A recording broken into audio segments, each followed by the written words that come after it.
এই সূরা তেলাওয়াত যারা করবে তাদের অনেক ফাজিলাত। এক নাম্বার ফাজিলাত হচ্ছে এই সূরাটা মানিআতুন মিন আযাবিল কবর। এই সূরা যারা তেলাওয়াত করবে তাদের কবরের আযাব হবে না।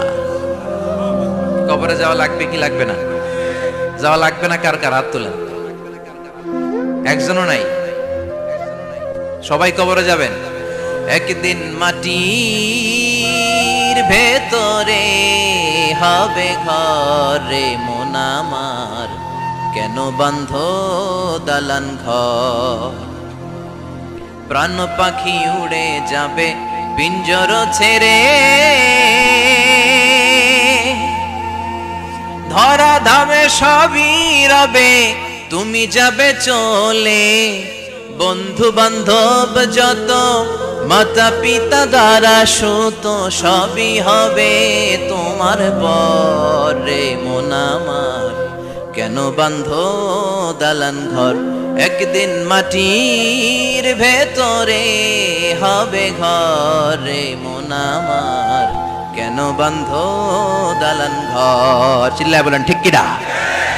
যাওয়া লাগবে, কেউ বাঁচতে পারবে না। দাদা চলে গেল, বাবা চলে গেল, মামা চলে গেল, আমারও যাওয়া লাগবে। আরো সেলিব্রিটি চাই, আরো সম্পদের পাহাড় চাই।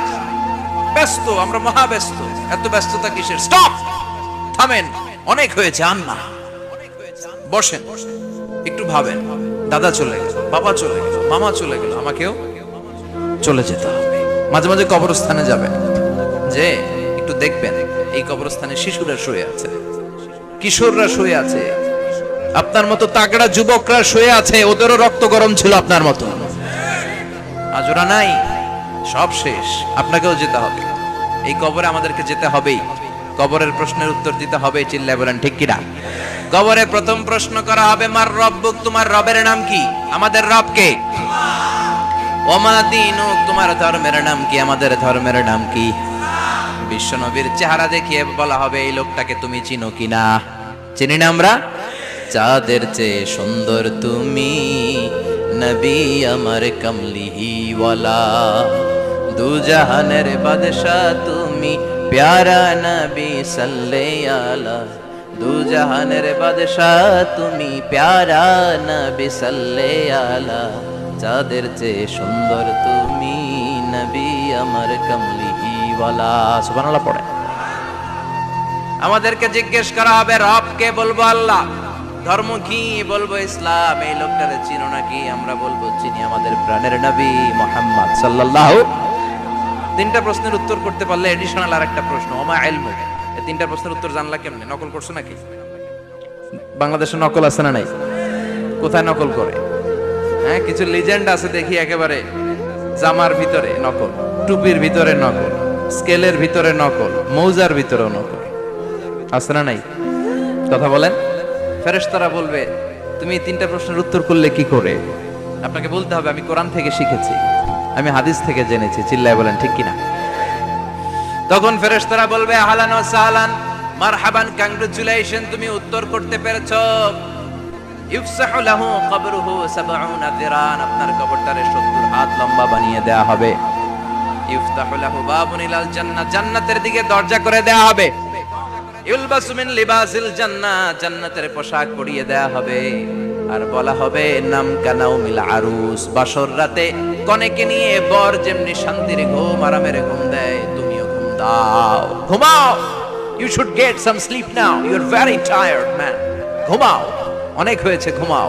তোমার এই ঘুম কেউ ভাঙাবে না, ইসরাফিলের সিঙ্গার ফুৎকার ছাড়া। আল্লাহ লম্বা ঘুম যেন দিতে পারি, তৌফিক দাও। আর যারা ইসলাম বিরোধী, কোরআন বিরোধী, বিশ্বনবী বিরোধী, তাদেরকেও প্রশ্ন করা হবে, তোর রব কে? মার রব্বুক। সে বলবে, লা আদরি, আমি কিছু জানি না, আমি মাফ চাই, দোয়াও চাই। কথা কন, জানি না, আমি কিছুই মনে করতে পারছি না, আমি কিছু জানি না, আমার ধর্ম নাই, কর্ম নাই, আমার ধর্ম যার যার, উৎসব সবার। আমার কোনো ধর্ম টর্ম নাই, আমার কোনো নামাজ রোজা নাই, আমার কোনো রব নাই। দ্বিতীয় প্রশ্ন, ওমা দীনুক, তোর ধর্মের নাম কি? সে বলবে, ধর্ম কি আমি জানি না, আমি ধর্মরে গালি দিতাম, আমি দুনিয়া ইসলাম রে বাস দিতাম, আমি আলেম ওলামাদের বিরোধিতা করতাম, আর শাহবাগের মঞ্চে উঠে ভাষণ দিতাম। আছে না নাই? সব গুমর ফাঁস হয়ে যাবে। ইয়াউমুত তাকাবুন। এরপর বিশ্বনবীর চেহারা দেখিয়ে বলা হবে এই লোকটারা চিনো নাকি? সে বলবে চিনি না, তবে আমার বন্ধুরা তার বিরুদ্ধে ব্লগে লিখতো, আমিও ব্যাড ব্যাড কমেন্টস করে দিতাম। এই লোকটার বিরুদ্ধে আমি কার্টুন বানাতাম, এই বিশ্বনবীর বিরুদ্ধে আমি কথা বলতাম। চিল্লায় বলেন ঠিক কিনা?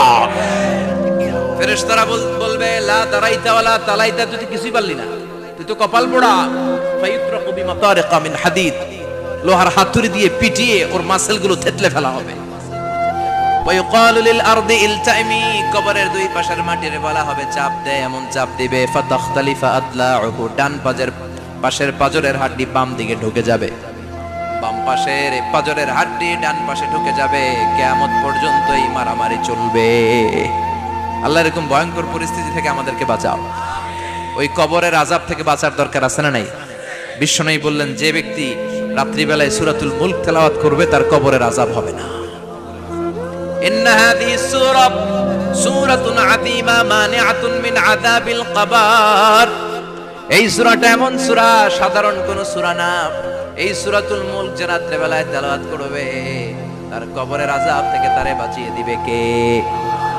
নাম্বার 1 ফজিলাত, স্ট্যাটাস মনে থাকবে তো। 2 নাম্বার স্ট্যাটাস শাফাআত লি সাহিবিহা।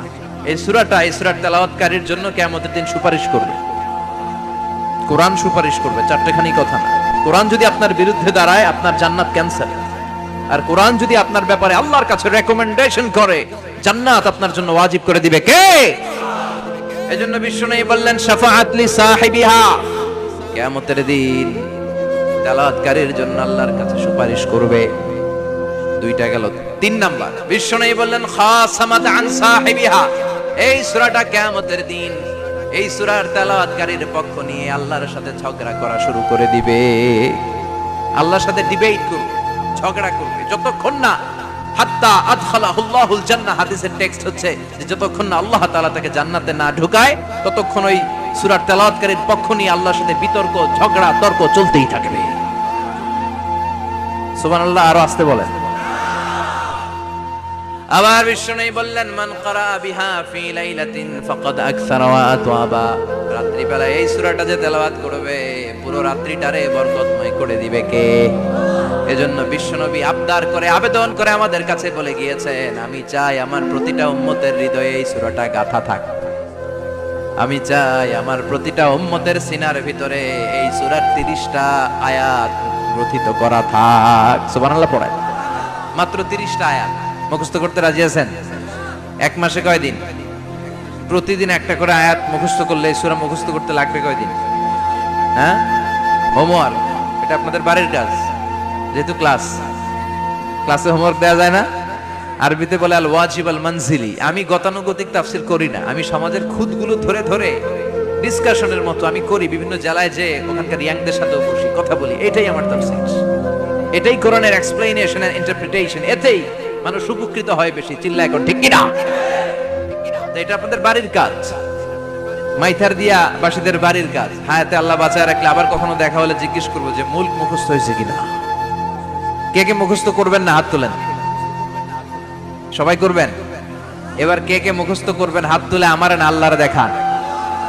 আল্লাহ তুমি কবুল করো। আরো জোরে পড়েন আমিন। হাত নামান। এই সূরাটা it's an eye opener for you. এটা আপনার চোখ খুলে দিবে। এই সূরাটা আপনার চোখকে খুলে দিবে, আপনার ঘুমন্ত বিবেককে জাগিয়ে তুলবে। স্রষ্টার ব্যাপারে আপনার যদি কোনো সাসপিশন থাকে, সন্দেহ থাকে, এই সন্দেহের পাহাড়কে ভেঙে এই সূরা চুরমার করে দিবে। চিল্লায় বলেন সুবহানাল্লাহ। আল্লাহ ডেকে বলে গোলাম, কিছু কিছু নাস্তিক আছে আমারে খুঁজে পায় না। এরকম কপাল পোড়া নাদান নাস্তিক বাংলার জমিনেও আছে না নেই? এরা বলে আনসিন ইজ নাথিং, যেটা দেখা যায় না ওইটা মানি না। বলে না, do you see the air in the atmosphere? বাতাসে, বায়ুমণ্ডলে যে বাতাস ঘুরে বেড়ায় এটা কি তুমি দেখো? তো মানো কেন? Why do you believe on that? Why do you believe on air? বাতাস বিশ্বাস করস কেন? কপাল পোড়া নাস্তিকরা বাতাস মানে না। কথা কর। Do you see the bad headache someone feel in his head and he's shouting? মাথার ব্যথায়, মাইগ্রেনের পেইনে যখন কেউ চিৎকার করে তার মাথার ব্যথা দেখা যায়। আমার এখন প্রচন্ড মাথা ব্যথা যদি হয়, আপনারা দেখতে পাচ্ছেন তো, নাস্তিকরা কি মাইগ্রেনের পেইন বিশ্বাস করে না? মাথা ব্যথা বিশ্বাস করে কি করে না? বাতাস বিশ্বাস করে কি করে না? কয় আনসিন ইজ নাথিং, যেটা দেখি না ওটা বিশ্বাস করি না, কপাল পোড়া। আল্লাহ ডেকে বলে, গোলাম আমার সৃষ্টির দিকে তাকা, আকাশের দিকে তাকা, বাতাসের দিকে তাকা, সাগরের দিকে তাকা। সাগরের মধ্যে আমি আল্লাহ আছি না নাই? বিশাল বড় বড় পাহাড়ের দিকে তাকা, ঝর্ণার দিকে তাকা, ঝর্ণার মধ্যে আমি আছি না নাই? ঝর্ণা ঝর্ণা ঝর্ণা রে, বলনা বলনা বলনা রে, কার বিরহে পাগল পড়া তুই, কার মিলনে ফুল ফসলে ভরা রে তোর দুকুল বই, কার মিলনে, কার মিলনে ফুল ফসলে ভরা রে তোর দুকুল বই। ঝর্ণা ঝর্ণা ঝর্ণা রে, বলনা বলনা বলনা রে, কার বিরহে পাগল পড়া তুই। সুবহানাল্লাহ পড়েন। ঝর্ণার দিকে তাকাও, সাগরের দিকে নজর করে দেখো, বিশাল পাহাড়ের দিকে নজর করে তাকাও, ওই পাহাড়ের মধ্যে আল্লাহরে খোঁজে বাবা, চিল্লায় বলেন ঠিক কিনা? এদিনে ইমাম আবু হানিফার হাতে হাত রেখে শাহাদা বাক্য পাঠ করেছে। সুবহানাল্লাহ পড়েন। ঝিনুকের ভেতর লুকিয়ে থাকে যেমন মতি, ঝিনুকের ভেতর লুকিয়ে থাকে যেমন মতি, কালমা শাহাদাতে আছে আল্লাহর জ্যোতি, কালমা শাহাদাতে আছে আল্লাহর জ্যোতি। সুবহানাল্লাহ পড়েন। এই জ্যোতি যার হৃদয়ে একবার টাচ করে তার জন্য জান্নাতকে খুলে দেয় কে? এজন্য এই সূরা পড়লে নাস্তিকরা নাস্তিক থাকবে না। নাস্তিকদের জন্য এখানে আল্লাহ মেডিসিন দিয়েছেন, কিছু ডোজ দিয়েছেন। আলহামদুলিল্লাহ পড়েন। এই সূরা থেকে আমরা কিছু সময় কথা শুনবো, শুনতে রাজি আছেন তো? সূরার নাম চিল্লায় বলেন কি নাম? মুলক। মুলক মানে কি? মুলক মানে রাজত্ব, মুলক মানে ক্ষমতা, মুলক মানে পাওয়ার, মুলক মানে কিংডম, মুলক মানে সভরেইনটি। সুবহানাল্লাহ পড়েন। রব্বুল আলামিন বলেন, তাবারাকাল্লাযী বিয়াদিহিল মুলকু ওয়া হুয়া আলা কুল্লি শাইইন কাদির। সুমহান সেই সত্তা যার হাতে ক্ষমতা, আর তিনি সব বিষয়ে ক্ষমতাশীল। সুবহানাল্লাহ। তাবারাকাল্লাযী বিয়াদিহিল মুলক, মহামহিম সে সত্তা, সুমহান সে সত্তা, বিয়াদিহিল মুলকু, যার হাতে ক্ষমতা। ক্ষমতা কার হাতে? চিৎকার করে বলতে হবে, কার হাতে? নাকি আমাদের হাতে? না সরকারের হাতে, পুলিশের হাতে, র্যাবের হাতে, মাশরাফির হাতে, হিরো আলমের হাতে? ক্ষমতা কার হাতে? ক্ষমতা শুধুমাত্র একজনের হাতে। চিল্লায় বলেন তিনি কে? আল্লাহর হাতে ক্ষমতা, আর তিনি হচ্ছেন সকল ক্ষমতার উৎস, centre of the all powers. সব ক্ষমতার উৎস কে? নাকি জনগণ? আমরা কিন্তু এটাই শিখি, দেশে আমাদেরকে রাষ্ট্রীয়ভাবে শেখানো হয়, এটা রাষ্ট্রীয় কুফরি। সকল ক্ষমতার উৎস জনগণ নয়, সকল ক্ষমতার উৎস কে? উনি ক্ষমতার উৎস, তিনি ক্ষমতাশীল, মহা ক্ষমতাধর, তার ক্ষমতার সাথে কারো তুলনা হয় না। আমাদের কি ক্ষমতা আছে? কথা বলেন। বল্লা পোকার কামড় খাইছেন? হ্যাঁ, মৌমাছি কামড়াইছে? মৌমাছি কামড়াইলে চিল্লাচিল্লি শুরু করে, তো কি ক্ষমতা আছে আপনার? বল্লা কামড় মেয়েরা দেয় দৌড়, ওটা ধরে যে মার মইটাও পারি না। কুত্তায় কামড়াইলে আমরা কুত্তারে কামড়াইতেও পারি না। কথা বলেন। আমরা নাকি ক্ষমতার মালিক। পিছন থেকে কেউ যদি বলে হুজুর সাপ, মজা করে বলছি এতই ভয় পাইছি, আসলে যদি ফাঁস করে আসতো শব্দ, স্লোগান দেওয়ার বেলায় লিল্লাহে তাকবীর আল্লাহু আকবার, আমার ভাই তোমার ভাই, কাপায় ফেলামো নামায় ফেলামো। কথা বলেন। আর যদি পেছন থেকে কেউ আওয়াজ করে বলে সাপ, দৌড়। আপনারা কি দৌড় দিবেন? আমরা এদিক দিয়ে দৌড় দিবেন। কথা কন। চাচা আপন প্রাণ জীবন বাঁচানোর জন্য ভয়ে পাগল। সাপ লাগবে না, ভাও ব্যাং চিনেন? মাইথার দিয়ে নাই বোধহয়, আছে আছে। কি করে? খালি লাফায়। 10টা ভাও ব্যাং যদি ছেড়ে দেওয়া হয়, স্টেজে 2টা আর বাকি 8টা এদিকে, ভাও ব্যাং আর কি লাভ দিবে? এরসে লাফালাফি শুরু করবো আমরা। কথা বলে। আর আমরা দাবি করি আমরা ক্ষমতার উৎস। কোনো ক্ষমতা নাই। একবার ডায়রিয়া হলে 3বার টয়লেটে গেলে আর চেহারার দিকে তাকানো যায় না। কারে মাফ করে দে, আই মরে যাইও, আই হাইতান ন, আছে না নাই? তো পারবেন না কেন? আপনি না ক্ষমতার উৎস, আপনি না ক্ষমতার উৎস। আরে আপনার তো কোনোই ক্ষমতা নাই। খলিকাল ইনসানু দাঈফা, মানুষকে দুর্বল থেকে দুর্বল করে তৈরি করেছে কে? এজন্য রব্বুল আলামিন বলেন তাবারাকাল্লাযী বিয়াদিহিল মুলকু ওয়া হুয়া আলা কুল্লি শাইইন কাদির। সুমহান সেই সত্তা যার হাতে ক্ষমতা। চিল্লায় বলেন ক্ষমতা কার হাতে? আমাদের হাতে কোনো ক্ষমতা নাই। আমরা হলাম দুর্বল। আমরা কি? দুর্বলের ঘরের দুর্বল। আমরা যখন জন্মেছিলাম দুর্বল। আমার ছোট্ট একটা মেয়ে আছে, আমি অবাক হয়ে থাকি যে আমিও তাইলে ছোটবেলায় এরকম ছিলাম, না খাওয়ালে খেতে পারে না, পেশাব পায়খানা করে, ঘর নষ্ট করে, বমি করে, দাঁড়াতে পারে না, শুইতে পারে না, লালা পড়তে থাকে, ক্লিন করতে হয়, সব সময় তাকে আল্লাহর আদেশে দেহে ঢুকে, আল্লাহর আদেশে বের হয়ে যায়, ঠিক কি না? এই যে ছোট্ট বাচ্চাটার দেহের ভিতরে যে রুহ ঢুকলো, কে দিল? 120 দিনের আগে মানব শিশুর দেহের ভিতরে কিন্তু রুহের ফুৎকার হয় না। সহিহ বুখারীর বর্ণনা 40 40 40 340 কত কথা বলেন? প্রথম 40 থাকে নুতফা, তারপরের 40 হয় আলাকা, তারপরের 40 হয় মুদগা, sperm drop, blood clot and then the little flesh. ছোট্ট নাপাক পানি ছিলাম, শুক্রাণু ছিলাম। আমরা কি ছিলাম? শুক্রও ছিলাম না, শুক্রাণু, শুক্রের অণু। এক ফোঁটা শুক্রের মধ্যে 20 কোটি অণু থাকে। ওই 20 কোটির একটা ছিলাম আমি আর আপনি। সুবহানাল্লাহ, বাড়িতে গিয়ে বললেন। ডিম্ব আমরা ছিলাম না, আমরা ছিলাম ডিম্বাণু। ডিম্বের এই ডিম্বাণু আর শুক্রাণু দুইটা মিলে আল্লাহ আমাদেরকে বানায় ফেললেন জাইগট, সেখান থেকে এমব্রয়ো, তারপরে আস্তে আস্তে ইনিশিয়াল স্টেজগুলো শেষে একটার পর একটা স্টেজ পার করে তিনি আমাদেরকে বানালেন আলাকা, সেখান থেকে মুদগা। আমাদের দেহের ভিতরে তিনি স্কেলিটন ভরে দিলেন, কঙ্কাল, মাথার স্কাল দিলেন, খুলি দিলেন, নাক কান গলা দিলেন, আমার রেসপিরেটরি সিস্টেম চালু করে দিলেন। কত ছোট ছিলাম আমি, ক্ষুদ্র ছিলাম আমি। ফালয়ানজুরিল ইনসানু মিম্মা খুলিকা, খুলিকা মিম্মা দাফিক। মানুষের উচিত তার সৃষ্টি প্রক্রিয়ার দিকে নজর করে তাকানো।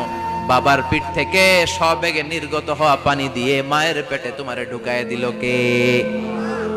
নাপাক পানি থেকে ছোট্ট ব্যাঙ্গাচির মতো ছিলাম, জোকের মতো মায়ের জরায়ুর দেয়ালে লেগেছিলাম। সেখান থেকে বড় করতে করতে আমার রেসপিরেটরি সিস্টেম, আমার হেয়ারিং সিস্টেম, আমার সব সিস্টেমগুলো তিনি আমার দেহের ভিতরে সেট করে দিল। চিল্লায় কোন সুবহানাল্লাহ। 120 দিনের সার্টেন পিরিয়ড শেষে তিনি দেহের ভিতরে রুহের ফুৎকার দিলেন। দেয়া মাত্রই আমার রুহুতে ধপ ধপ ধপ শুরু হয়ে গেছে। ওই যে ধপ ধপ শুরু হয়েছে, আজও থামে নাই। এই ধপ ধপ থামলে বাঁচবেন, দম ফুরাইলে আমরা ঠুস হয়ে যাবো, ঠিক কিনা? হায় রে মানুষ রঙিন ফানুষ, দম ফুরাইলে তবু তো ভাই কারোরই নাই একটুখানি। হায় রে মানুষ রঙিন ফানুষ, রঙিন ফানুষ, হায় রে মানুষ। সুবহানাল্লাহ বলেন। সে আল্লাহ বললেন, গোলাম, জীবন আর মরণের মাঝখানে আমি তৈরি করেছি রুহু।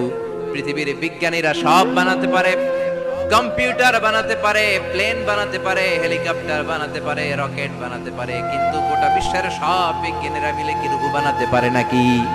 কথা বলেন। গত বছর সোফিয়া নামে একটা রোবট আসছিল না? কথা কন। ওটা মাথা উঁচু করে নিচু করে কথা বলতে চায়, মানুষের মতো হতে চায়। আসলে কি মানুষ? ওটার মধ্যে কি রুহু আছে? রুহু বানাইতে পারবে কেউ? এই রুহু নিয়ে যে কত গবেষণা, মুমূর্ষ রোগীদের উপর গবেষণা চালিয়েছে অনেক। বুলেট প্রুফ গ্লাসের ভিতরে মুমূর্ষ রোগীকে রেখে রেখে তারা চেক করতে চেয়েছে আমেরিকান বিজ্ঞানীরা যে রুহু কোন দিক দিয়ে বের হয়। তারা ওজন করে দেখে, মানুষ মরে গেলে কোন লাশের ওজন বেড়ে যায়, কোন লাশের ওজন কমে যায়। যেটাতে কমে গেছে 2-1 কেজি কমে যায়, তার অবাক। কি আগে ছিল 80 কেজি, এখন হয়েছে 78 কেজি, তার মানে 2 কেজি না, এটাই রুহু। এটাই কি? এটা হচ্ছে গবেষণার ধাপ। অনেকগুলো মডিউল তারা আনে, অনেক মুমূর্ষ রোগীকে গ্লাস ফিটিং করা, ইন্টেনসিভ কেয়ারে রেখে তারা অবজার্ভ করে, আর অক্সিজেন মাস্ক খুলে দিয়ে তারা দেখে যে লোকটা ছটফট করে কিভাবে মরে। মরার আগে ওজন মাপ ছিল 80 কেজি, মরে গেছে পরে আবার ওজন দিয়ে দেখে 78 কেজি। কমছে কয় কেজি? বিজ্ঞানে কয় পাইছি। সবাই কয় কি পাইছো? কয় রুহু। কই পাইলেন? কয় আগে 80, এখন 78, 2 কেজি। রুহুর ওজন কয় কেজি? তো বিজ্ঞানীদের সিস্টেম হচ্ছে যে কোনো একটা বিষয়ের উপর গবেষণা চালালে তারা পূর্ণাঙ্গ ডিসিশনে পৌঁছতে পারে না। They couldn't jump to the final conclusion just on one module, based on one module. They cannot do it. তাদের অনেকগুলো মডিউল আনতাম। তারা আবার নমুনা আনলো আরেকটা। মুমূর্ষ রোগী, অক্সিজেন চেম্বার লাগানো, মাস্ক লাগানো, এটা খুলে ফেললেই মরে যাবে। বুলেট প্রুফ করা গ্লাসের ভিতরে ঢুকিয়ে এটার ওজন মাপ, এটার ওজন 60 কেজি। এবার মাছ খুলছে ছটফট ছটফট করে, এটা শেষ। এবার মাপ দেখ, এবার মাইপা দেখা গেছে 63 কেজি। কয় কেজি বাড়ছে? এক একটার এক এক সিস্টেম হইতেছে, কোনোটা কমে, কোনোটা বাড়ে, কোনোটা কিচ্ছু হয় না। সবাই কয় তাইলে আপনি রুহু পাইলেন কই? আগেরটা কম ছিল, মনে করছিলেন 2 কেজি কমছে, ওইটাই রুহু, এখন 3 কেজি বাইরে গেছে, মিলাইবেন কি দিয়া? কথা কন। আল্লাহ ডেকে বলে, গোলাম কিয়ামত পর্যন্ত একটার পর একটা মুমূর্ষু রোগীকে বুলেট প্রুফ গ্লাসের ভেতরে ঢুকাতে পারবি, গবেষণা করতে পারবি, মাগার রুহু খুঁজে পাবি না। চিল্লায় বলেন ঠিক কি না? কারণ এই রুহুর মালিক কে? সে আল্লাহ বললেন, আল্লাযী খালাকাল মাউতা ওয়াল হায়াতা লিয়াবলুয়াকুম আইয়ুকুম আহসানু আমালা। জীবন আর মৃত্যু বানালাম তোমাদেরকে পরীক্ষা করার জন্য। পরীক্ষা আছে না নাই? গোটা দুনিয়াটাই পরীক্ষা। আল্লাহ যারে পছন্দ করে বেশি তার পরীক্ষাও। আসাদুন নাসি বালাআন আল আম্বিয়া। এই পৃথিবীতে আল্লাহ সবচেয়ে বেশি বালা মুসিবত দিয়ে পরীক্ষা করেছেন নবীদের। কারণ নবীরা আল্লাহর কাছে কম প্রিয় না বেশি প্রিয়? যেহেতু প্রিয় বেশি, পরীক্ষাও। এজন্য মুমিনের উপর যদি পরীক্ষা আসে, মুমিনের উপর যদি অত্যাচার আসে, মুমিনের উপর যদি ধৈর্যের পরীক্ষা আসে, জেল জরিমানা আসে, মুমিন ওইটারে ভয় পায় না। মুমিন ভয় পায় একজনকে। চিল্লায় বলেন তিনি কে? কারণ আল্লাহর ঘোষণা, ওয়ালা তাহিনু ওয়ালা তাহজানু। ঘোষণাটা কার? ভয় নাই, তোদের চিন্তা নাই। আনতুমুল আ'লাউনা ইন কুনতুম মুমিনিন। তোমরাই বিজয়ী হবা যদি মুমিন হও, যদি মুমিন হও। এজন্য ধৈর্যের পরীক্ষা দিতে হবে, আল্লাহর উপর তাওয়াক্কুল করতে হবে, অত্যাচার আর জুলুম আল্লাহর নামে সহ্য করে যেতে হবে। চিল্লায় বলেন ঠিক কি না? কারণ মুসলিমের সাথে আল্লাহ থাকে। মুসলিমের বদদুয়াকে বিশ্বনবী ভয় করতে বলেছেন, কারণ মুসলিমের বদদুয়ার মাঝে আর আল্লাহর মাঝে পর্দা থাকে। যারা দুনিয়ার বুকে জুলুম করে তাদেরকে ক্ষমতার মসনদ থেকে নামিয়ে দেয় কে? আর যারা মজলুম হয়, যাদের রক্ত দিয়ে জমিন ভেজে, তাদেরকে জমিনের ক্ষমতা দিয়ে দেয় কে? আর যারা রক্ত ঝরায়, ইতিহাস বলে তারা শেষ পর্যন্ত প্রাণ আর জান নিয়ে পালাবার জায়গাটা পায় না। চিল্লায় বলেন ঠিক কি না? এজন্য মুমিন খুব ভালো করে জানে, রাত্রি যত গভীর হয়, সুবহে সাদিকের সময় কাছে আসতে থাকে। গর্ভবতী নারীর পেটের জ্বালা যন্ত্রণা, ব্যথার পেইন যত বাড়ে, নতুন মেহমান আগমনের সময় কাছে আসতে থাকে। তেমনি ইসলামের পক্ষের শক্তির উপর যদি অত্যাচার, অনাচার, স্টিম রোলার বেড়ে যায়, এটা প্রমাণ করে ইসলামের বিজয়ের সময় কাছে আসতে শুরু করেছে। চিল্লায় বলো ঠিক কি না? এজন্য রাব্বুল আলামিন ডেকে বলেন, গোলাম লিয়াবলুয়াকুম আইয়ুকুম আহসানু আমালা। কে ভালো আমল করো, কে খারাপ আমল করো, এজন্য আমি জীবন মরণ তৈরি করেছি। চিল্লায় কোন ঠিক কি না?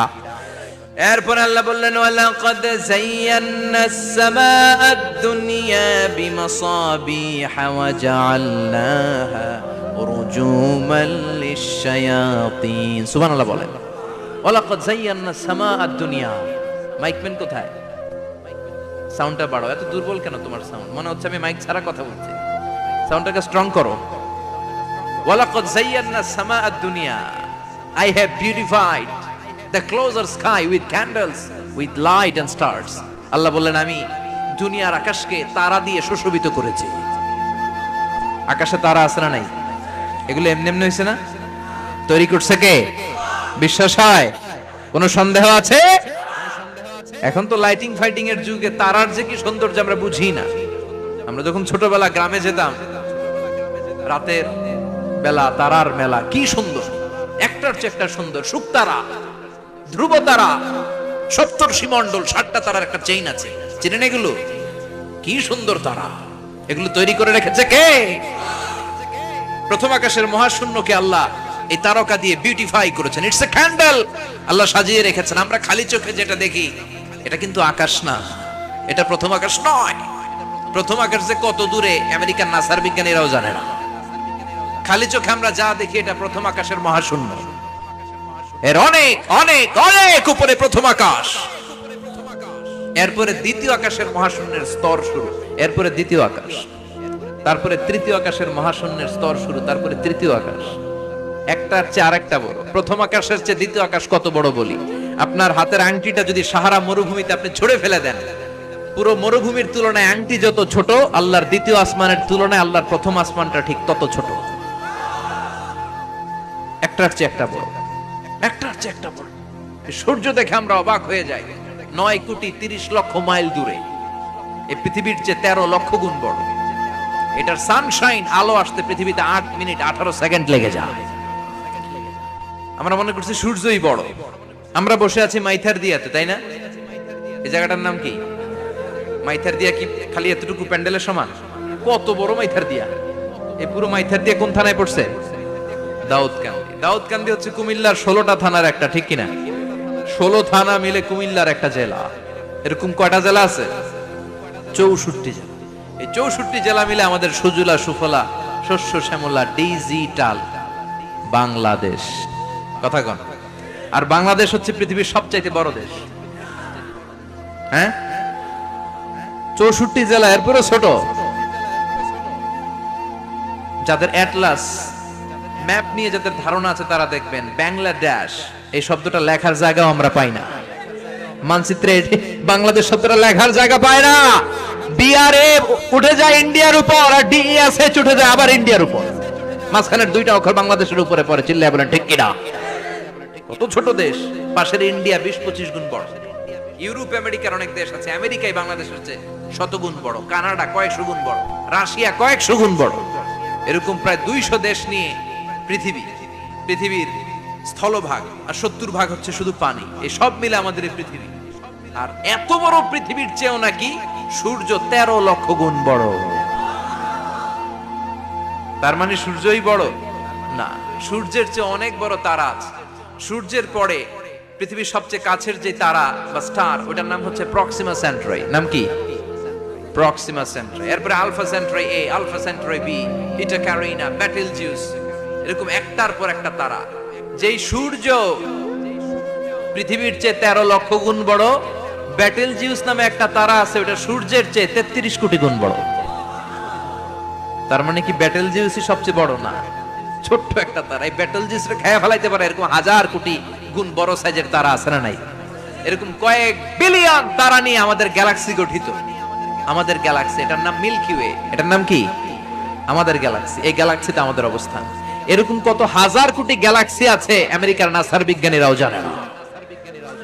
আমাদের গ্যালাক্সির সবচেয়ে কাছের যে গ্যালাক্সি, ওই গ্যালাক্সিটার নাম হচ্ছে অ্যান্ড্রোমেডা। কি নাম? অ্যান্ড্রোমেডা। আমাদের গ্যালাক্সি থেকে কেউ যদি কাছের গ্যালাক্সি অ্যান্ড্রোমেডাতে যেতে চায়, তার 2.5 মিলিয়ন লাইট ইয়ার্স সময় লেগে যাবে। কথাটা কঠিন হয়ে গেছে, আমি ভেঙে বলি, তারপরে সুবহানাল্লাহ কই। আমাদের গ্যালাক্সির নাম মিল্কি ওয়ে। মিল্কি ওয়ে থেকে যদি কেউ অ্যান্ড্রোমেডাতে যেতে যায়, কত সময় লাগবে? 2.5 million light year. Light year মানে আলোক বর্ষ। আলোর গতিতে যদি ছোটা যায়, 2.5 মিলিয়ন মানে হচ্ছে প্রায় 25 লক্ষ। তাহলে পৃথিবীতে সবচেয়ে দ্রুতগামী যে বিষয়টা আবিষ্কৃত হয়েছে সেটা হচ্ছে আলো। এই যে লাইট মারলে যে ছোটে, এই লাইট প্রতি সেকেন্ডে 1,86,000 মাইল বেগে ছুটতে পারে। 1 মিনিটে না, 1 ঘন্টায় না, 1 মিনিটে না, 1 সেকেন্ডে আলো চলে যায় কয় mile? 1,86,000। Could you imagine that? আপনি কল্পনা করতে পারেন? হয়তো মাথা নাড়াইতেছেন। এটা কি কল্পনা করা যাবে? আমার তো তার ছিঁড়ে যাচ্ছে। 1 সেকেন্ডে নাকি আলো ছুটে 1,86,000 মাইল বেগে। 1 সেকেন্ড শব্দ কইতে তো 2 সেকেন্ড লাগে। কথা কোন? এর মধ্যে আলো চলে গেছে 1,86,000 মাইল। তো কোন রকেট যদি আপনি পান, যে রকেট দিয়ে সেকেন্ডে 1,86,000 মাইল বেগে রকেটটা ছুটবে প্রতি সেকেন্ডে, খেয়াল করেন, ঘন্টায় না, মিনিটে না, কিসে? সেকেন্ডে। যে রকেটটা সেকেন্ডে 1,86,000 মাইল বেগে ছুটবে, ওই রকেটটা দিয়ে আমাদের গ্যালাক্সি থেকে আমাদের পাশের গ্যালাক্সি অ্যান্ড্রোমেডাতে পৌঁছতে আপনার 25 লক্ষ বছর লেগে যাবে। সুবহানাল্লাহ বাড়িতে গিয়ে বললেন। এরকম বিশাল বিশাল তারা দিয়ে আমাদের আকাশটারে বিউটিফাই করেছে কে? এজন্য আল্লাহ বললেন, ওয়ালাকাদ যায়্যানাস সামাআদ দুনিয়া বিমাসাবিহা ওয়া জাআলনাহা রুজুমান লিশ-শায়াতিন।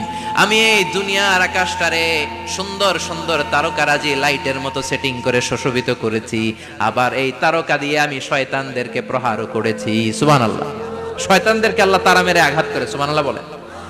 এরপরে এই সূরার প্রথম রুকুর শেষে আল্লাহ বললেন, وأسروا قولكم أو اجهروا به إنه عليم بذات الصدور ألا يعلم من خلق وهو اللطيف الخبير আল্লাহ বললেন وأسروا قولكم তোমরা যদি গোপনে কথা বলো আও ইজহারু বিহি কিংবা স্পষ্ট করে বলো সব শুনে কে আপনি যেমনি বলেন শুনবে কে বলেনই নাই শুধু মনে মনে ভাবছেন শুনবে কে সুবহানাল্লাহ কইবেন না সাত আকাশের উপরে আরশের উপরে তার অবস্থান সাত জমিনের নিচে কোন গোপনতম প্রকোষ্ঠে কোন ছোট্ট বাক্সের ভেতরে যদি কোনো পিঁপড়া পিপিলিকা নীরবে হেঁটে যায় আল্লাহ বলে আমি ওই পিঁপড়ার হেঁটে চলার পায়ের আওয়াজটাও শুনতে পাই এজন্য কেউ যেটা শোনে না শুনে কে এরপর আল্লাহ বললেন হুয়াল্লাযী জাআলা লাকুমুল আরদা যালুলান ফামশু ফি মানাকিবিহা ওয়া কুলু মির রিজকি ওয়া ইলাইহিন নুশুর সুবহানাল্লাহ বলেন আল্লাহ ডেকে বললেন গোলাম তোমাদের জন্য জমিনটারে আমি বিছানা বানিয়েছি আল্লাযী জাআলা লাকুমুল আরদা ফিরাশা জমিনটারে বিছানা বানিয়েছে কে এই বিছানার মতো সমতল জমিন দিয়ে তোমরা হেঁটে বেড়াও চলে বেড়াও হেলে দুলে পড়ার সুযোগ নাই ঠিক কি না এই যে মাইথার দিয়ে আর আজকের যে ময়দান এটা যদি বিছানার মতো সমান না হয়তো বসতে পারতেন কথা কোন এই ময়দানের প্যান্ডেলের এদিক দিয়ে উঁচা এদিক দিয়ে গর্ত এদিক দিয়ে নিচা এদিক দিয়ে খাড়া কেমন হইতো কথা কোন কেউ আমারে দেখতো কেউ দেখতো না কেউ দাঁড়াইয়া কেউ বইসা আছে না নাই কিন্তু জমিনটারে সমতল বানালো কে আপনি যদি বিমান থেকে যদি আপনি দেখেন বিমানের গ্লাস দিয়ে জানলা দিয়ে যদি আপনি নিচের দিকে তাকান আপনি দেখবেন মনে হবে পুরো জমিনটাকে আল্লাহ সবুজ কার্পেট দিয়ে কার্পেটিং করে রেখেছে এই সৌন্দর্য দিয়েছে কে আবার রব্বুল আলামিন বলেন জমিনটারে সমান দেখে কার্পেটিং দেখে মনে করো না তোমরা বেঁচে গিয়েছো আমার দেয়া বিধান আমার জমিনে যদি কায়েম করতে না পারো এই কার্পেটিং করা জমিনের ভেতরে আযাব আছে না নাই এই পুরো জমিনের ভেতরে আছে আগুন আর আগুন আগ্নেয়গিরির অগ্নুৎপাত জ্বালামুখে বিস্ফোরণ করে দিয়ে গোটা বিশ্বটারে মুহূর্তে মেসাকার করে দিতে পারে কে এজন্য আল্লাহ ডেকে বললেন গোলাম আমিনতুম মান ফিস সামাই আন ইয়াখসিফা বিকুমুল আরদা ফাইদা হিয়া তামুর তোমরা কি ভেবেছো নাকি বেঁচে যাবা আমি চাইলেই পুরো জমিনটারে কাঁপিয়ে দিতে পারি আয়াখসিফা বিকুমুল আরদ খাসাফ মানে ল্যান্ডস্লাইড খাসাফ মানে কি ল্যান্ডস্লাইড ভূমিধস ভূকম্পন আর্থকোয়েক আছে না নাই বাংলাদেশে তো ভূমিকম্প হয় না না টের পাইছেন মাঝে মাঝে মাঝরাতে হয় না 3টার দিকে নিজেই দৌড় দিমু না বাচ্চারা লইয়া দৌড় দিমু লুঙ্গি পইরা দৌড় দিমু না লুঙ্গি ছাড়া দৌড়ামু কথা কর এই ভূমিকম্প আছে না নাই আল্লাহ বলে মনে করো না জমিনটা সমতল কার্পেটিং করে দিয়েছি এই কার্পেটিং এর ভিতরেও আগুনের দলা আছে না নাই আবার আল্লাহ বললেন আমিনতুম মান ফিস সামাই আন ইউরসিলা আলাইকুম হাসিবা নিচে যেমনি কার্পেটিং করা জমিনের ভেতরে অগ্নুৎপাত রেখে দিয়েছি মাথার উপর থেকে আযাব দেওয়ার সুযোগ আছে না নাই চাইলে আল্লাহ অগ্নি বৃষ্টি দিতে পারে আগুন বৃষ্টি দিতে পারে থান্ডার বজ্রপাত দিতে পারে আপনারা লূত আলাইহিস সালামের কওমের নাম শুনেছেন তারা হোমোসেক্সুয়ালিটি সমকামিতা করত ফলে আল্লাহ তাআলা বিশাল এক চিৎকার মেরে সাইয়েদনা জিবরাইলের মাধ্যমে পুরো জমিনটারে শেষ করে দিলেন ফাজআলনা আলিয়াহা সাফিলাহা ওয়া আমতারনা আলাইহিম হিজারাতাম মিন সিজিল তাদের অপকর্মের কারণে জর্ডানের ওই এলাকাটাকে আল্লাহ বললেন জিবরাইল এলাকাটারে হাতে তুলে নে আকাশের উপরে তুলে পুরো এলাকা সহ মানুষ সহ জমিনের মধ্যে গেড়ে দে জমিনের নিচের মাটি উপরে নিয়ে গেল কে উপরের মাটি নিচে নিয়ে গেল কে পুরো জায়গাটা এখন ডেড সি হয়ে গেছে কি সি ডেড সি নাম শুনেন নাই বোধহয় আজকে শুনে রাখেন এটারে বলে মৃত সাগর এটা গজবের জায়গা ওখানে মানুষও ডুবে না লবণের ডেনসিটি সল্টের ডেনসিটি এত হাই এই পানির মধ্যে এত গজব এর মধ্যে কোনো মাছ জন্মায় না চিংড়ি জন্মায় না কাঁকড়া জন্মায় না ব্যাঙ হয় না শ্যাওলা হয় না কিচ্ছু বাঁচে না এটা গজবের জায়গা চিল্লায় বলেন ঠিক কিনা যে আল্লাহ জর্ডানের এলাকাটারে ধ্বংস করে দিল ওই আল্লাহ আজও আছে না নাই এই জন্য নিজ দিয়ে তিনি যেমনি আযাব দিতে পারেন ভূমিকম্প দিতে পারেন জলোচ্ছ্বাস দিতে পারেন উপর থেকে তিনি শিলাবৃষ্টি দিতে পারেন কি পারেন না মাইথার দিয়ে কখনো শিলাবৃষ্টি হয়েছিল হ্যাঁ ফসল ক্ষেত শেষ করে দেয় না ছাগল টাগল মরে যায় ছাগল যদি ইয়েতে থাকে ক্ষেতের মধ্যে বড় শিলা মাথায় পড়লে শেষ মানুষও শেষ টিনের চালও শেষ কথা কন এরপরে আল্লাহ যদি উল্কা বৃষ্টি পাঠায় উল্কা যদি পড়ে কই যাবেন কোথায় যাবেন আপনি উল্কা চিনেন মহাশূন্যে বিশাল পাথরের খণ্ড ঘর্ষণ খেয়ে পৃথিবীর ভেতরে ঢুকে যায়। এই পৃথিবীতে সবচেয়ে বড় উল্কাপিণ্ড পড়েছে সাউথ আফ্রিকা। সাউথ আফ্রিকার একটা সিটি আছে হোবা সিটি। এই হোবা শহরে 60 মেট্রিক টন ওজনের একটা উল্কা পড়েছিল, যেখানে পড়েছে পুরো জায়গাটা বিশাল খাদ হয়ে গিয়েছে। এরকম একটা উল্কা যদি এখানে পড়ে আজকে, বাঁচার উপায় আছে? যে বিল্ডিং এ আমরা থাকি, রাতের বেলায় ঘুমাই আর ধুম্মা চলে ধুম দেখি রাতে, ওই বিল্ডিং এ যদি একটা পড়ে, কথা কন, ডান্স ক্লাব গুলার উপর যদি পড়ে, পতিতালয় যেগুলা আছে ওগুলা যদি পড়ে, যেই হোটেল গুলার মধ্যে আকাম কুকাম হয় ওইটার উপর যদি পড়ে, নাকি আল্লাহর এখন দেওয়ার ক্ষমতা নাই? কথা কন। তার মানে বেঁচে গেছো, পার পেয়ে গেছো মনে করো না, নিচ দিয়েও আযাব আছে, উপর দিয়েও আযাব আছে। চিল্লায় বলেন ঠিক কি না? এজন্য ভয় পেতে হবে একজন সত্তাকে, তিনি কে? সব ক্ষমতার মালিককে। এরপর আল্লাহ বললেন আওয়ালাম ইয়ারাউ ইলা আত-তায়রি ফাওকাহুম সাফাতিন ওয়া ইয়াকবিদনা মা ইউমসিকুহুন্না ইল্লা রাহমান ইন্নাহু বিকুল্লি শাইইন বাসীর। সুবহানাল্লাহ বলেন। আল্লাহ বলেন তোরা নাস্তিক হস কেমন করে? মানুষ নাস্তিক হয় কেমন করে? মানুষ কি মুক্ত বিহঙ্গের দিকে নজর করে তাকায় না? আকাশে মুক্ত বিহঙ্গ নাই? বিহঙ্গ বুঝছেন তো? পাখি। পাখির কথা কোরআনে বললো কে? সুবহানাল্লাহ কইবেন না? ওয়া আরসালা আলাইহিম তায়রান আবাবিল। আবার কাবা ভাঙতে এলে পাঠাওয়া বাবিল। দাও খোদা দাও আমায় আবার উমর দরজ দিল। দাও খোদা দাও আমায় আবার উমর দরজ দিল। সুবহানাল্লাহ পড়ে। এই যে আল্লাহ বললেন ওয়া আরসালা আলাইহিম, তারপর তায়রান আবাবিল। তায়ের মানে পাখি, তায়ের মানে কি? আবার জান্নাতে যারা যাবে তাদেরকে পাখির ভুনাগ্রস্ত খাওয়াবে কে? জান্নাতে যাওয়ার সাথে সাথে প্রথমে আল্লাহ আপনাদেরকে মেহমানদারি করবে মাছের কলিজা দিয়ে। খাইবেন? মাছের কলিজার কথা শুনে জিহ্বায় পানি আসছে নাকি? আউয়ালু তুআমিন ইয়াকুলুহু আহলুল জান্নাতি ফাজিয়াদাতু কাবিদিল হুত। প্রথমে মাছের কলিজা, এরপরে পাখির ভুনাগ্রস্ত। তার মানে পাখির কথা কোরআনে আছে না নাই? আবার সাইয়েদনা সুলাইমান আলাইহিস সালামের একটা পাখি ছিল, এটার নাম কি ছিল? হুদহুদ পাখি। মাথার উপর দিয়ে চলতো, আর ওইটার চোখে জুমিং পাওয়ার আল্লাহ এত বেশি দিয়েছিল, এটা জমিনে নজর করলে বুঝতে পারতো কয় হাজার ফিট নিচে পানি আছে, পানিটা মিষ্টি না লবণাক্ত না কেমন, দেখে দেখে মুহূর্তের মধ্যে সাইয়েদনা সুলাইমানের কাছে সব তথ্য সরবরাহ করে দিত। কোন সুবহানাল্লাহ। এজন্য আল্লাহ বললেন নাস্তিকগুলো কি পাখির দিকে তাকায় না? এই পাখির দিকে তাকালে পাখির রব আল্লাহরে খুঁজে পাওয়া যায়। পাখির দিকে তাকালে, মুক্ত বিহঙ্গের দিকে তাকালে কেমন করে পাখিগুলো উড়ে যায়। এই পাখিগুলো আকাশে ধরে রাখে কে?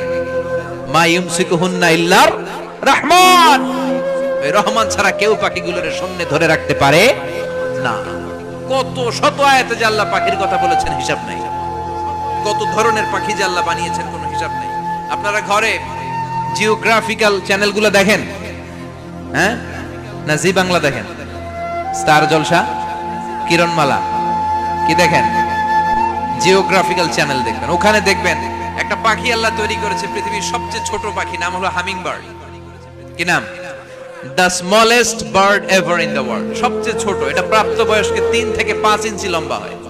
এটার পূর্ণ যৌবনে এটা লম্বা কতদূর? 3 থেকে 5 ইঞ্চি। এটা প্রতি সেকেন্ডে ডানা ঝাপটাতে পারে 80 বার। কয়বার? আমাদের ডানা আছে না 2টা? আপনি আপনার ডানা 1 সেকেন্ডে কয়বার ঝাপটাতে পারবেন? হ্যাঁ, আমি ঝাপটাইলাম, কয়টা হয়েছে 1 সেকেন্ডে? হ্যাঁ, 3টা 4টা ঝাপটা দিতেই আমার সেকেন্ড শেষ। কিন্তু এই পাখিটা প্রতি সেকেন্ডে তার 2 পাখা ঝাপটায় কয়বার? পৃথিবীর সব পাখি সামনে ওড়ে, তো এই পাখি সামনে যেমনি ওড়ে, এট দ্য সেম টাইম এই পাখি পিছনের দিকে উঠতে পারে। সুবহানাল্লাহ। বাড়িতে যাই বললেন। ইউরোপের আল্পস পর্বতমালায় গুগল করবেন যে আজকে গুগলে লিখবেন যে আলপিন সুইফট একটা পাখি আছে। এই পাখিটা একবার যখন শূন্যে উড়াল দেয়, উড়ন্ত অবস্থায় এটা আকাশে 6 মাস থাকতে পারে। আকাশের মেঘের আপ থেকে পানি খায়, শূন্যে ভেসে বেড়ানো পোকামাকড় ধরে খেয়ে বেঁচে থাকে। 6 মাস পরে একবার জমিনে ল্যান্ড করে, নামে কয়েকদিন থেকে আবার উড়াল মারে, আবার উড়াল মারলে আবার 6 মাস। আলপিন সুইফট। আরেকটা পাখি আছে, অদ্ভুত পাখি, নাম হোমা বার্ড। এই হোমা বার্ড উড়ন্ত অবস্থায় ডিম পেড়ে দেয়, আর ওই ডিমটা জমিনে পড়ার আগেই মাঝখানে ডিম ফেটে বাচ্চা বেরোয়, বাচ্চা উঠতে শুরু করে দেয়। এই পাখিগুলোর কথা কোরআনে আছে না নাই? এজন্য আল্লাহ বললেন আওয়ালাম ইয়ারাউ ইলাত তাইরি ফাওকাহুম সাফাতিন ওয়া ইয়াকবিদনা মা ইউমসিকুহুন্না ইল্লার রাহমান ইন্নাহু বিকুল্লি শাইইন বাসীর। আল্লাহ বললেন নাস্তিকগুলো কি পাখির দিকে নজর করে তাকায় না? পাখির দিকে নজর করে যদি তাকায় তখন পাখির রব আল্লাহরে খুঁজে পাবে। চিল্লায় বলেন ঠিক কিনা? পাখিকে আরবিতে বললে তয়ের। সবাই বলেন পাখির আরবি কি? বিমানের আরবিও তয়ের। পাখি আরবি যা, বিমান আরবিও। এই পাখি নিয়ে গবেষণা করে বিমান বানাইছে। সুবহানাল্লাহ কইবেন না? আমরা বানাই নাই, আমরা তো খোঁচাখুচিতে ব্যস্ত, আমরা আছি ফতুয়া নিয়ে ব্যস্ত। তুই 20 কারণে কাফের, তোর চাচা 90 কারণে কাফের। তোর চাচা মরলে যেই জায়গায় কবর দেয়া হবে ওই কবরের মাটির উপরে যে ঘাস উঠবে, ওই ঘাস যে গরু খাবে, ওই গরুর দুধ যে খাবে ও কাফের। আছে না নাই? খালি কাফের ফতুয়া দেয় ব্যস্ত। আমরা ফতুয়া নিয়ে রইলাম আর ওরা সব আবিষ্কার করে ফেললো। উইলবার রাইট আর অরভিল রাইট, এই দুই ভাই 1903 সালে এই বিমান আবিষ্কার করেছে এই আয়াতের উপর গবেষণা করে। আওয়ালাম ইয়ারাউ ইলাত তাইর, ওরা কি পাখি নিয়ে ভাবে না? আমাদের তো ভাবার সময় নেই, আমরা আছি মদ নিয়ে আর নারী নিয়ে আর জুয়াবাজি নিয়ে। চিল্লায় বলেন ঠিক কিনা? এমন অনেক মন্ত্রীদের হোটেল আছে যেখানে পতিতালয়ের আড্ডাখানা। চিল্লায় বলো ঠিক কিনা? মুসলমানরা আজ মদ আর নারী নিয়ে ব্যস্ত, আর ইহুদি খ্রিস্টানরা আমাদের সব ঐতিহ্যকে ধারণ করেছে। উইলবার রাইট অরভিল রাইট গবেষণা শুরু করে দিল। পাহাড়ে শুয়ে শুয়ে দুই ভাই খালি পাখির ছবি আঁকে, কেমনে পাখিগুলো টানা ঝাপটা মেরে ওঠে, কেমনে নামে। গবেষণা করতে করতে করতে প্লেন বানায় ফেললো 1903 সালে। আজ থেকে 100 বছর আগের স্টোরি শোনাচ্ছি আপনাদের। তখনকার বিমান এখনকার বিমানের মতো ছিল না। আপনি দেখবেন যে শুরুতে বিমান কেমন ছিল। শুরুতে ভাঙ্গাচুরা দুইটা পাখা নিয়ে একটু উড়ে আবার ধপাস করে পড়ে, কিন্তু আশা হারায় নাই, আবার উড়ে ধপাস করে পড়ে। আমেরিকাতে সুবিধা করতে পারেনি। ফ্রান্সের এক কিং তাদেরকে ডোনেট করেছে বিপুল অঙ্কের টাকা দিয়ে। তারা প্রথম ফ্রান্সের একটা শহর থেকে আরেকটা শহরে পৃথিবীর প্রথম প্যাসেঞ্জার প্লেন নিরাপদে ল্যান্ড করেছে। মানুষের উড়ার স্বপ্ন সফল হতে শুরু করলো। এখন বিভিন্ন ধরনের বিমান একটার পর একটা শুরু হয়েছে। এই পৃথিবীর সবচাইতে দ্রুতগামী যে বিমানটা আগে ছিল নাম ছিল কনকর্ড, যাত্রীবাহী বিমান। এটার পরে এখন একটা বাইরে হচ্ছে বোম সুপারসনিক। কি নাম? Bomb supersonic. এত স্পিডে চলে, এই মাত্র দেখলেন এদিকে, এরপর দেখবেন নাই ওইদিকে। সুবহানাল্লাহ পড়েন। কি বিশাল বিশাল ডবল ডেকার গুলো নিয়ে শূন্যে উড়াল দেয়। A3 এয়ার বোয়িং A380 বর্তমান পৃথিবীতে সবচেয়ে বড় প্যাসেঞ্জার বিমান। কার্গো বিমান তো এগুলোর 7-8 ডবল বড় হয়। I am talking about the passenger plane A380। 525 জন যাত্রী নিয়ে এটা শূন্যে উড়াল দেয়। 525 জন যাত্রী, কেবিন ক্রু, পাইলট, বিমানের ওজন, খাবার দাবারের ওজন, ফুয়েলের ওজন, 525 জনের লাগেজ টাগেজের ওজন, এই সব নিয়ে শূন্যে উড়াল দেয়। সুবহানাল্লাহ কইবেন না? এই বিমান আবিষ্কারের আগ পর্যন্ত গোটা বিশ্বব্যাপী সব দেশে দেশে ছিল সেনাবাহিনী আর নৌবাহিনী। বিমান আবিষ্কার হওয়ার সাথে সাথেই শুরু হয়ে গেল বিমান বাহিনী, এয়ার ফোর্স, মিলিটারি। এখন বোম সুপারসনিক বানায়, এখন ড্রোন হামলা করে, এখন মিসাইল হামলা করে, এখন স্যাটেলাইট পাঠায়। আমরাও পাঠাইছি। কি নাম? Bangabandhu satellite. We launching the Bangabandhu satellite channel last year. আমরা বঙ্গবন্ধু স্যাটেলাইটও পাঠাইছি উপরে। সবকিছু পাখির উপর গবেষণা করে হয়েছে। চিৎকার করে বলেন ঠিক কি না? এজন্য আল্লাহ ডেকে বললেন, গোলাম ওরা কি পাখির দিকে তাকায় না? পাখির দিকে যদি নজর করে একটিবার তাকাতো, নাস্তিক আর নাস্তিক থাকতে পারতো না। এজন্য নাস্তিকদের জন্য সূরার ভেতরে ডোজ আছে, আই ওপেনার আছে। সর্বশেষ আল্লাহ একটা প্রশ্ন দিয়ে এই সূরাটা শেষ করলেন। প্রশ্নটা শুনবেন? শুনবেন সবাই? আল্লাহ বললেন, কুল আরাআইতুম ইন আসবাহা মাউকুম গাওরান ফামান ইয়াতিকুম বিমাইম মাইন। বলো দেখি সবে, শুকাইয়া যদি যায় এই পৃথিবীর পানি, তাহলে হেথায় তটনির ধারা কে দিবে সবারে আনি? কে দিবে আনি? একদিন সকালবেলা ঘুম থেকে উঠছেন, টয়লেটে যাবেন, মুখ ধোবেন, স্কুলে যাবেন, অফিসে যাবেন, কাজে যাবেন, যায় দেখেন টিউবওয়েল চাপতেছেন, পানি নাই। ট্যাপ ছাড়লেন, পানি নাই। চোখের মধ্যে ময়লা, নাকে ময়লা। টয়লেটে যাবেন, পানি নাই। পুকুরে নাইমা দেখেন পানি নাই, বিশাল বিশাল মেশিন বসিয়ে মাটির নিচ থেকে ভূগর্ভস্থ পানি ওঠানোর চেষ্টা করলেন, একটা পানি নাই, এক ফোঁটা পানি গোটা বিশ্বে কোথাও নাই। কে দিব পানি আপনারে? পানি সম্পদ মন্ত্রী দিব, ডোনাল্ড ট্রাম্প দিব, শেখ হাসিনা দিবে? কেউ দিতে পারবে? এক ফোঁটা পানি বানানোর ক্ষমতা আমাদের নয়, ঠিক কিনা? পানির বৈজ্ঞানিক নাম হচ্ছে H2O। কি নাম? এই দেশে H2 নিয়ে কত কথা আছে না নাই? হাইড্রোজেনের দুইটা মলিকিউল, অক্সিজেনের একটা মলিকিউল। এই দুইটা গ্যাস, হাইড্রোজেন আর অক্সিজেন, দুই গ্যাস একসাথে মিলাইলে কি হয়? কথা বলেন। মিঠা নদীর পাহানি, সুবহানাল্লাহ পড়েন। আল্লাহ বললেন ঘুম থেকে উঠে যদি দেখো পৃথিবীর সব পানিগুলো একেবারে পৃথিবীর নিচে চলে গেছে, কোন মাধ্যম দিয়ে এক ফোঁটা পানির জোগাড় আর বন্দোবস্ত করা যায় না, কে তোদেরকে পানি এনে দিবে? কথা কন। আল্লাহ ছাড়া এক ফোঁটা পানি এনে দেওয়ার মতো ক্ষমতা কারো আছে নাকি? আবার পানি থেকে পৃথিবীর সব কিছুরে বানালো কে? ওয়াজআলনা মিনাল মাই কুল্লা শাইইন হাই আফালা ইউমিনুন। আল্লাহ বললেন পানি থেকে গোটা বিশ্বের সব আমি বানালাম, সব জীবিত জিনিস তৈরি হয়েছে পানি থেকে। এটা কোরআনের কথা, কার কথা? আর ১৫০০ বছর পর বিজ্ঞানীরা এখন বলছে পানি থেকেই সব প্রাণ এসেছে। সুবহানাল্লাহ পড়েন। বিজ্ঞানীদের রিসার্চে এসেছে পৃথিবীর সর্বপ্রথম যে প্রাণীটার উৎপত্তি, এটার নাম নাকি অ্যামিবা। কি নাম? It's a very small unicellular organism in the world. এককোষী শৈবাল অ্যামিবা এসেছে পানি থেকে, ওদের কথা। তারপরে এসেছে জুপ্লাঙ্কটন, ফাইটোপ্লাঙ্কটন, ব্যাকটেরিয়া প্লাঙ্কটন, একটার পর একটা ডেভেলপ করেছে, সব এসেছে পানি থেকে। পানি নাই তো কিচ্ছু নাই। পানি হচ্ছে প্রাণের ব্লুপ্রিন্ট। চিল্লায় বলেন ঠিক কিনা? পানির মধ্যে সব প্রাণের অস্তিত্ব রেখে দিয়েছে কে? আবার ফলের মধ্যে আল্লাহ পানি দিয়ে বললেন আন্না সাবাবনাল মাআ সাব্বা। যেখানে যতটুকু পানির দরকার, রসের দরকার, সব রস দিল কে? ক্ষীরার ভিতরে পানি আছে না নাই? কলার ভিতরে, আপেলের ভিতরে, তরমুজ, তরমুজ তো পুরাই পানি।